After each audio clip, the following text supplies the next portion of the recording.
Buenas tardes, me llamo Viviana, soy alumna del doctorado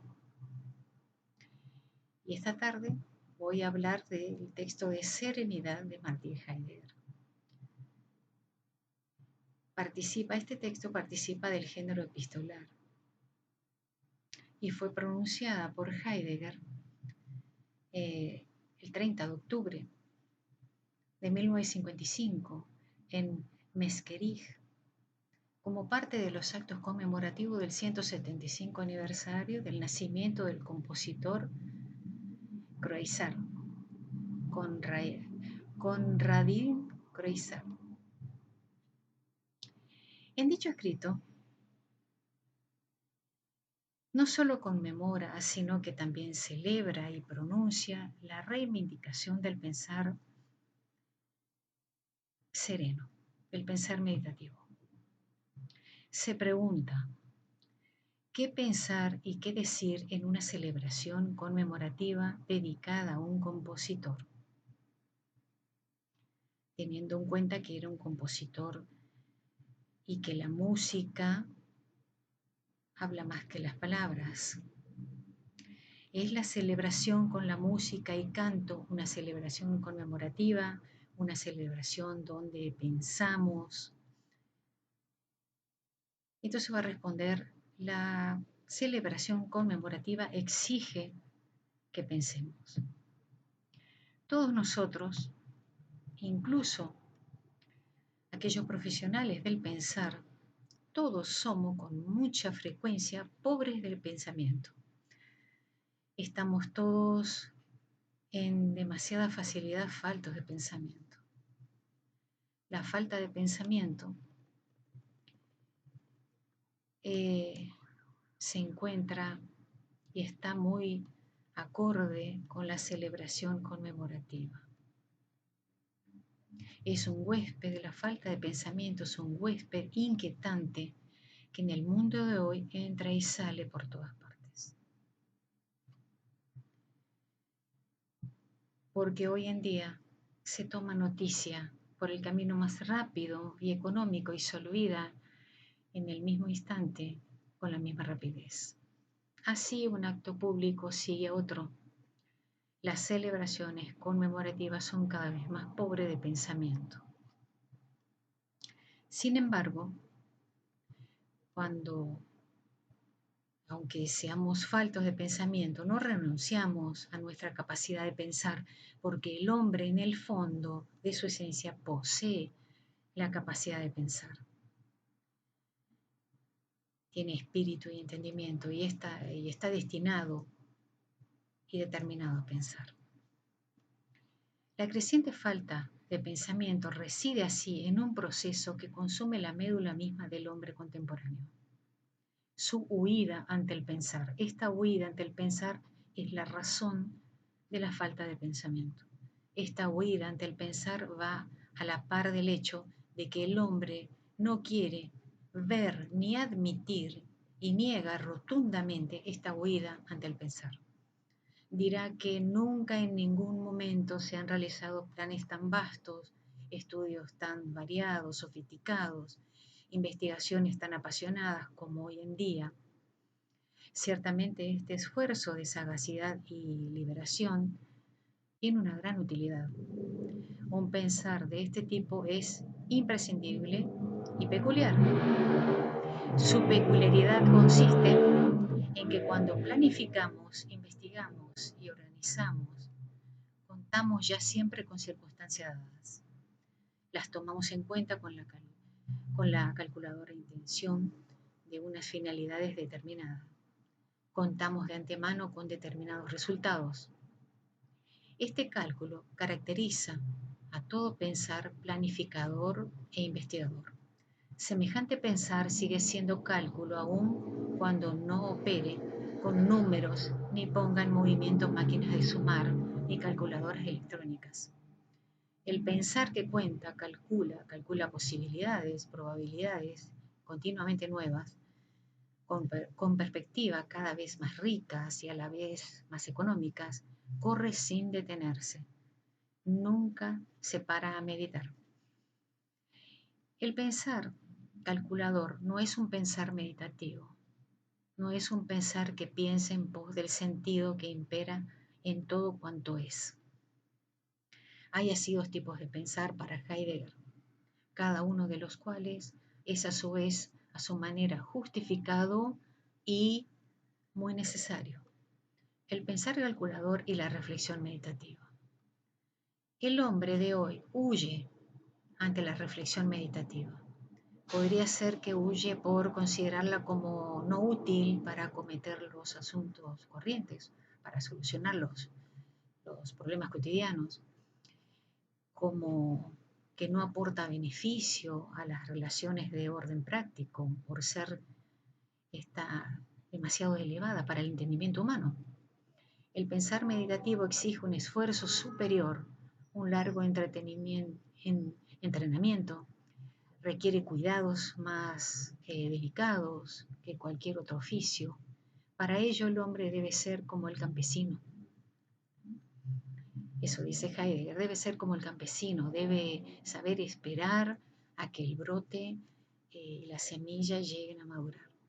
Ahora bien, cada uno de nosotros puede pensar a su modo y puede reflexionar a su modo dentro de sus límites y sus posibilidades, según los caminos de la reflexión, porque el hombre es el ser pensante y meditante por excelencia.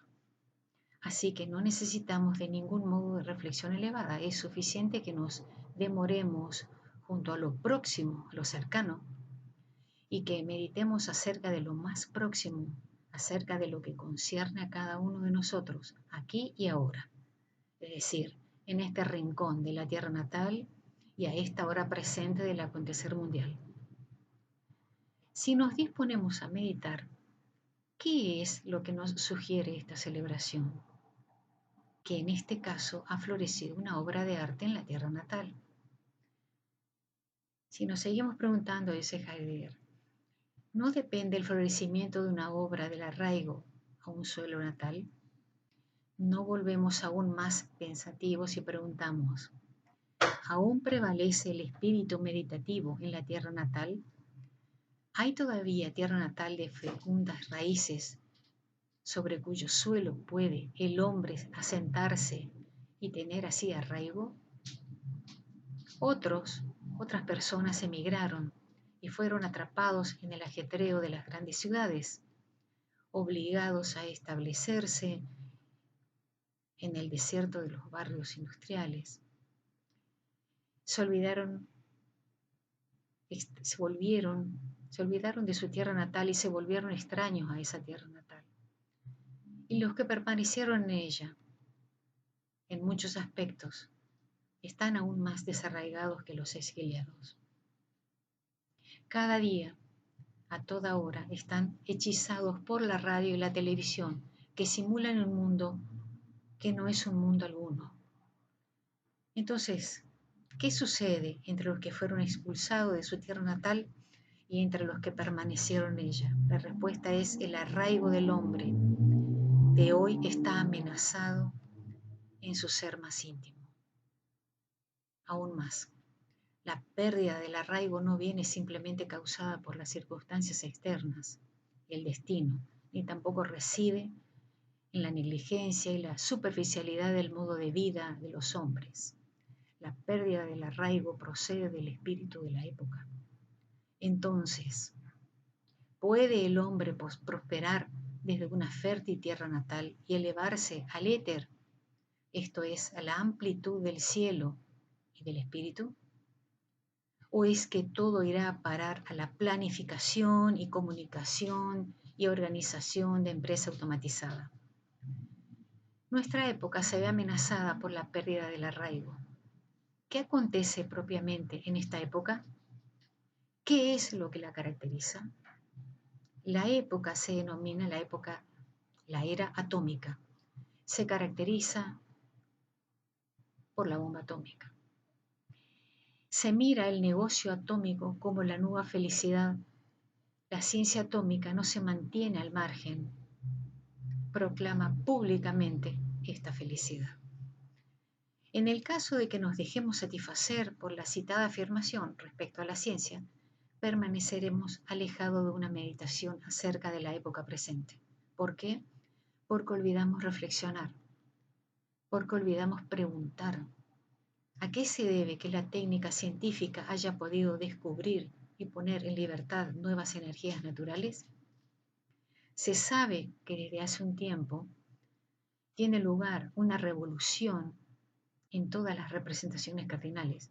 Al hombre se lo traslada así de una realidad a otra. Esta revolución radical de nuestro modo de ver el mundo se lleva a cabo en la filosofía moderna.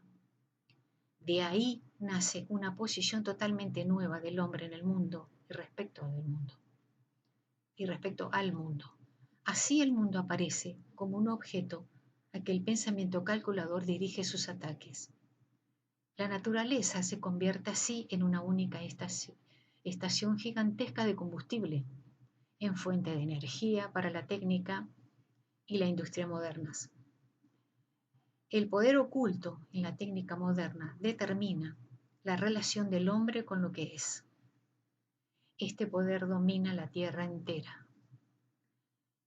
El suministro inmediato de las nuevas energías ya no dependerá de determinados países o continentes, como es el caso del carbón, del petróleo, de la madera de los bosques. Es un tiempo previsible. En un tiempo previsible se podrán construir centrales nucleares en cada lugar de la Tierra.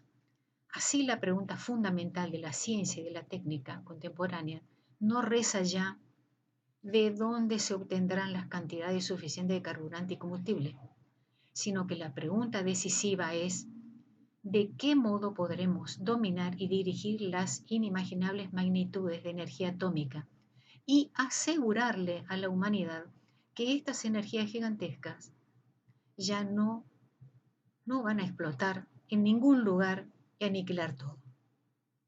Nadie puede prever las radicales transformaciones que se avecinan, pero el desarrollo de la técnica se efectuará cada vez con mayor velocidad y no podrá ser detenido por nadie en ninguna parte. En todas las regiones de la existencia del hombre está cada vez más estrechamente cercado por las fuerzas de los aparatos técnicos y de los autómatas. Los poderes que en todas partes y en todas horas encadenan, arrastran, acosan al hombre bajo alguna forma de instalación técnica. Estos poderes hacen ya tiempo que han desbordado la humanidad y capacidad de decisión humana. Hoy todo el mundo puede leer lo que se dice sobre el mundo técnico y puede oírlo en la radio, pero una cosa es oírlo y leerlo y otra cosa es pararse, detenerse a pensarlo.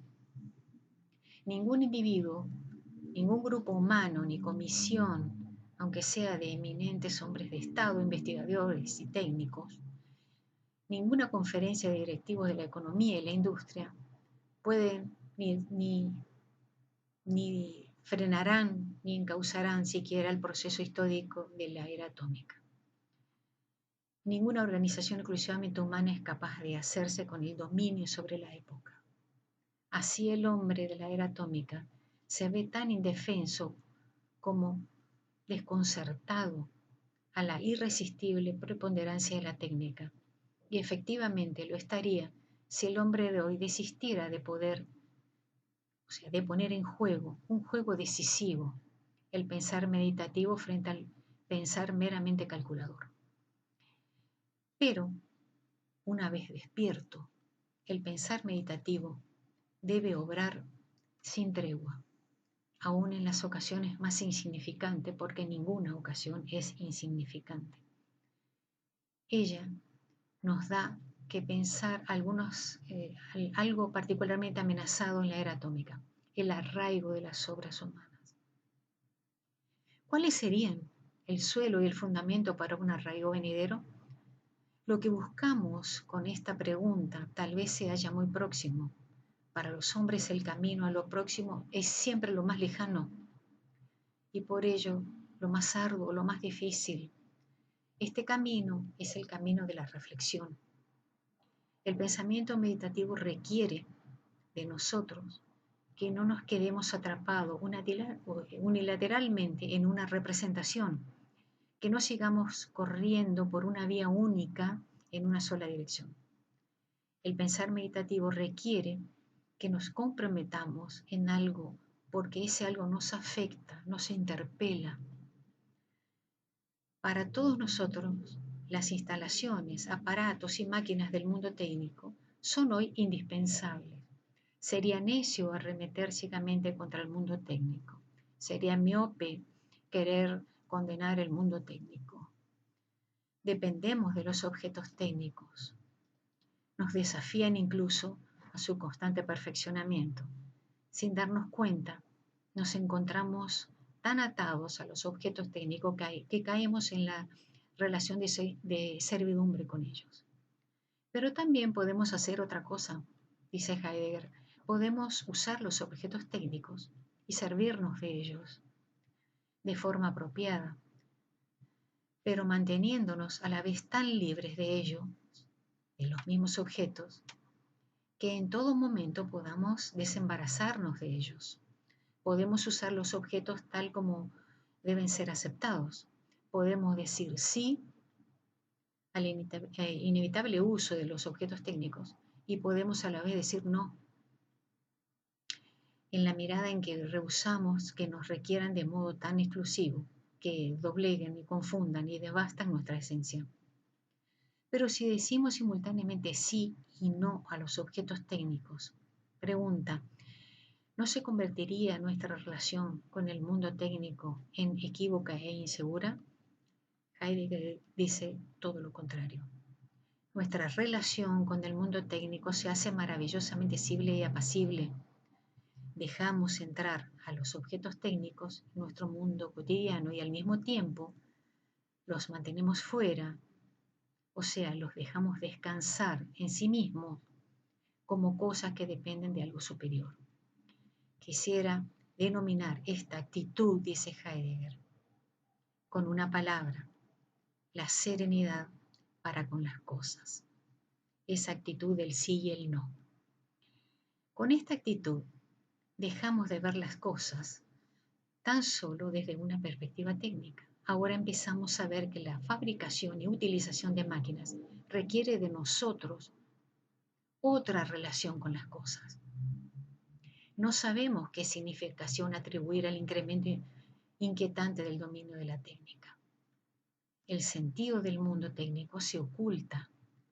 Ahora bien, si entendemos continuamente y en lo propio al objeto de que por todas partes nos alcanza un sentido oculto del mundo técnico, nos hallaremos en el ambiente de lo que nos oculta, de lo que se nos oculta, y que además se oculta en la medida que viene precisamente a nuestro encuentro. En el momento que se oculta, viene a nuestro encuentro. Lo que así se muestra y al mismo tiempo se retira es el rasgo fundamental de lo que denominamos misterio. Se denomina la actitud por la cual nos mantenemos abiertos al sentido oculto del mundo técnico, la apertura al misterio.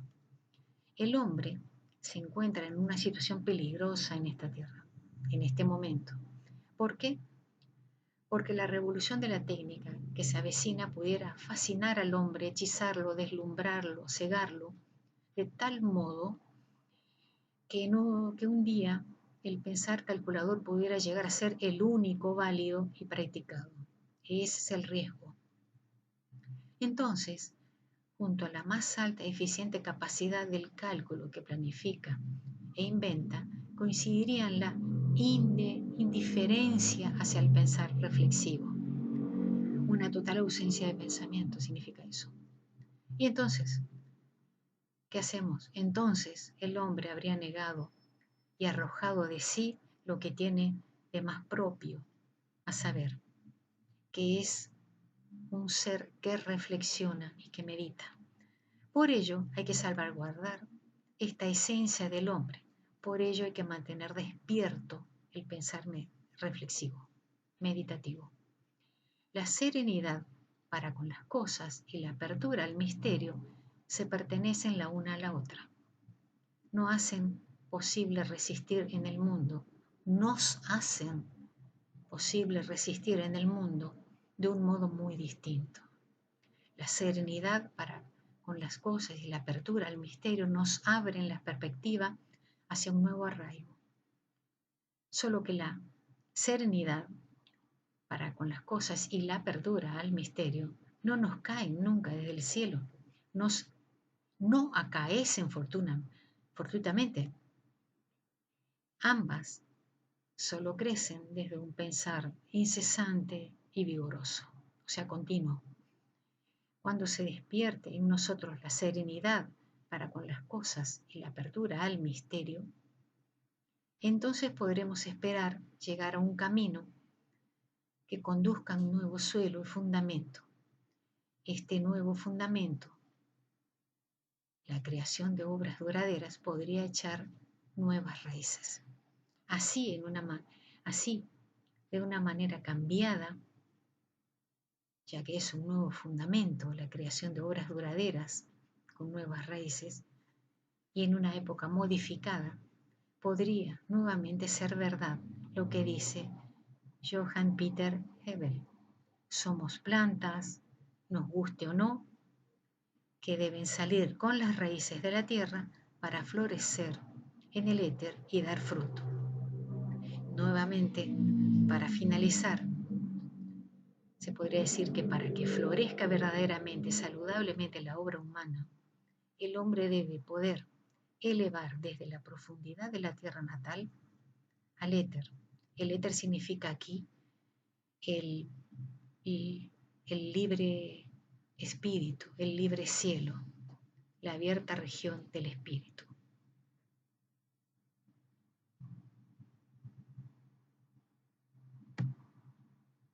Muchas gracias. Hasta luego.